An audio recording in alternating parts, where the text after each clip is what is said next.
Imaginez une personne qui ne marque jamais de pause, jamais d'hésitation, qui n'admet jamais qu'elle pourrait se tromper. Elle parle fort, agit avec certitude, et lorsqu'elle est mise au défi, elle double la mise sur son absurdité, transformant chaque erreur en une vérité inébranlable. Ce n'est pas de l'entêtement ordinaire. Regardez-la de plus près, et vous sentirez un malaise silencieux, une dissonance. Cette confiance tonitruante n'est pas le signe d'un esprit vif, mais plutôt un signal inquiétant. Elle est le reflet d'une conscience qui n'a jamais rencontré ses propres lacunes. C'est l'effet Dunning-Kruger à l'œuvre, en temps réel. Ce mécanisme cruel de l'esprit où l'incompétence s'ignore elle-même, où celui qui ne sait pas ne peut pas savoir qu'il ne sait pas. Plus leur savoir est limité, plus leur assurance est grande. Plus leur vide intérieur est profond, plus leur bruit est assourdissant. Leur confiance est une coquille vide, un écho creux. Elle n'est pas le fruit de la sagesse ou de l'expérience, mais une armure fragile contre l'incertitude.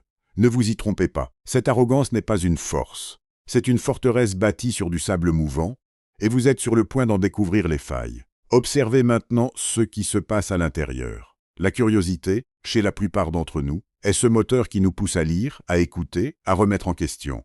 Mais chez elle, ce moteur est absent. Il n'y a pas d'étincelle, pas d'envie de savoir, pas d'étonnement face à l'inconnu. Chaque nouvelle idée n'est pas une promesse, mais une menace. Elle pourrait fissurer l'édifice qu'elle protège avec tant de violence, alors elle fuit. Elle s'ennuie dès qu'une pensée exige d'elle un effort. Elle ramène tout à ce qu'elle connaît déjà, à ces quelques certitudes rabâchées comme un mantra vide. Elle lit les mêmes titres, fréquente les mêmes lieux, écoute les mêmes voix. Et ce faisant, elle réduit son monde à une cellule capitonnée où rien ne change jamais. Son ignorance devient fierté et sa paresse une arme. « Moi je sais ce qui est vrai », répète-t-elle, alors qu'elle ne sait peut-être rien d'autre que sa peur de douter. Regardez-la se défendre. Quand une contradiction apparaît, elle la repousse avec colère ou la raille avec mépris. Pourquoi ? Parce qu'apprendre la forcerait à voir ce vide, cette absence de fondation que son assurance cache. Un esprit intelligent creuse, questionne, accepte l'inconfort du doute. Un esprit creux, lui, reste en surface et frappe fort. Savoir pourrait révéler qu'elle n'a jamais vraiment été sûre de rien. Pitié. Car cette prison qu'elle s'est construite, faite de refus et d'échos, est la seule chose qu'elle connaîtra jamais. Vous l'avez vue dans ses yeux, parfois, une lueur d'hébétude, comme si elle devinait l'immensité de ce qu'elle rate. Mais elle détourne vite le regard et retourne se blottir au chaud contre sa certitude ronronnante. Écoutez attentivement. Ce n'est pas un rugissement, c'est un murmure d'une tristesse infinie. La prochaine fois qu'elle ouvre la bouche, faites attention au silence derrière ses mots. Ce silence est plus bruyant qu'elle ne voudra jamais l'admettre. Et bientôt vous verrez pourquoi le monde, pour elle, n'a que deux couleurs. Regardez ce monde en noir et blanc. Pour eux, une idée est soit lumière absolue, soit ténèbres éternelles. Il n'y a pas de gris, pas d'entre-deux où la vérité pourrait se nicher. Les psychologues appellent cela la rigidité cognitive, une prison mentale aux barreaux de certitude. Ils ne peuvent pas contenir deux pensées contradictoires en même temps. La nuance les terrifie, car elle exige une agilité qu'ils n'ont jamais développée. Alors ils s'accrochent à leurs absolus, comme à un radeau dans une tempête. Ambiguïté menace de noyer. Chaque nuance est une lame qui pourrait déchirer leur fragile coque. Ils préfèrent la douleur de l'erreur, certaine à l'inconfort du questionnement ouvert. Vous les voyez forcer des dichotomies là où il n'y a que des spectres. Ce politicien est un héros ou un démon. Cette œuvre est un chef-d'œuvre ou une insulte. Cette personne est avec nous ou contre nous. Un geste, une pause, ils classent, ils rangent, ils excluent. Le monde devient une grille étroite, chaque case une cellule close est, pendant ce temps, le monde réel continue sa danse complexe en dehors de leur regard. Inaccessible, invisible. Il pulse de gris lumineux, de contradictions fécondes, de nuances qui chantent.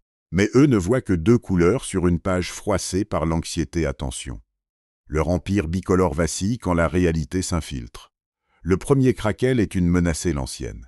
Un crépuscule s'annonce, où le fragile ne pourra plus tenir son absolu serré contre son cœur. Bientôt, cette façade craquelée va couer, et ce qui se cache dessous mérite toute votre veille. Il ne s'agit pas d'orgueil, il s'agit de survie. Chaque désaccord n'est pas une discussion. C'est un miroir qui menace de montrer le vide sous le personnage. Leur esprit n'a pas de coffre-fort, pas de fait solide, pas de logique à peser. Alors ils défendent leur position avec leurs mains nues et leur voix qui monte. Ils frappent la table, parce qu'ils ne savent pas argumenter. S'ils admettent avoir tort, tout s'effondre, pas seulement l'idée. Leur identité entière est suspendue au clou rouillé du « j'ai raison depuis le début ». Qui serait-il sans cette certitude? Des inconnus perdus dans leur propre maison. Alors vous les voyez serrer les dents devant une preuve claire, inventer des contorsions mentales pour que la réalité n'entre pas trop tôt. C'est là le tragique. Ce n'est pas la stupidité qui brûle en eux, c'est la peur. La peur de devenir soudain quelqu'un de moins, de minuscule, de transparent aux yeux des autres. Il manque tellement de fond intérieur que le moindre retrait de terrain les exposerait à la chute. Vous ne convainquez pas une armure de pensée. Vous ne raisonnez pas une muraille en sanglots, alors il lève le ton. Un dernier sursaut de gloire pour un royaume factice. La minute d'après sera brutale. Quand la porte claque, quand le silence tombe, il se retrouve nu avec ce qu'il a toujours fui. Son propre vide. Quelque chose craque. C'est à peine audible. Mais cela pourrait guérir et puis, il y a ceux qui écoutent. Ceux qui, au milieu du vacarme, baissent la voix. Ils n'ont pas besoin de prouver qu'ils existent. Ils savent déjà? Leur secret? Ils entretiennent une relation tendre avec le doute. Ils demandent « peut-être que je me trompe » et le mot ne les brûle pas. C'est une offrande, pas une blessure. Ils disent « je ne sais pas » avec une simplicité désarmante, comme on dirait « il pleut » ou « cette rue est longue », sans honte, sans l'urgence de combler le vide. Le silence entre deux réponses ne leur fait pas peur. C'est là que les idées neuves s'invitent. Alors regardez-les.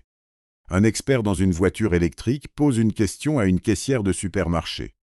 Il veut savoir ce qu'elle voit, ce qu'elle sent, ce qu'elle a appris au contact du bitume et des tickets. Il prend des notes, pas pour avoir raison plus tard, pour comprendre maintenant. Rien ne le menace d'être faux, car il n'a pas construit sa maison sur un seul pilier. Quand on admet une erreur, on ne tombe pas d'une falaise.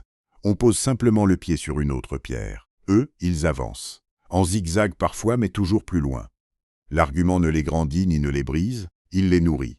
Chaque « ah oui, tu as raison » est une brique de plus. Pas un rempart, un chemin. Alors voici la question qui vous attend, braquée sur vous comme un projecteur dans une pièce vide. Est-ce que vous préférez avoir raison ou devenir meilleur? Parce que les deux, rarement, jamais ensemble. Chaque fois que vous serrez les dents sur une certitude, vous verrouillez une porte. Derrière, il y a peut-être une idée qui aurait pu tout changer, mais vous ne le saurez jamais. Regardez vos propres réflexes. Quand quelqu'un vous contredit, est-ce que votre première réaction est de chercher une faille en lui ou une vérité chez vous? La différence est infime en secondes, immense en années. Les habitudes de l'intelligence fragile s'installent en silence. Le sarcasme qui remplace l'argument, la généralisation qui écrase la nuance, le rire qui tue la question avant qu'elle naisse. Vous pouvez les éviter, chaque jour. Ce n'est pas une question de QI, c'est une gymnastique consciente, un muscle qu'on reprend à chaque conversation. Vous n'avez pas besoin de tout savoir. Vous avez juste besoin de vouloir apprendre, et ça, c'est un choix que personne ne peut faire à votre place, car la plus grande sagesse, vous l'avez déjà croisée. Elle consiste à savoir à quel point vous ne savez pas, et à trouver ça magnifique. Pas humiliant, pas effrayant, magnifique. Alors maintenant, le silence est à vous. Qu'allez-vous en faire?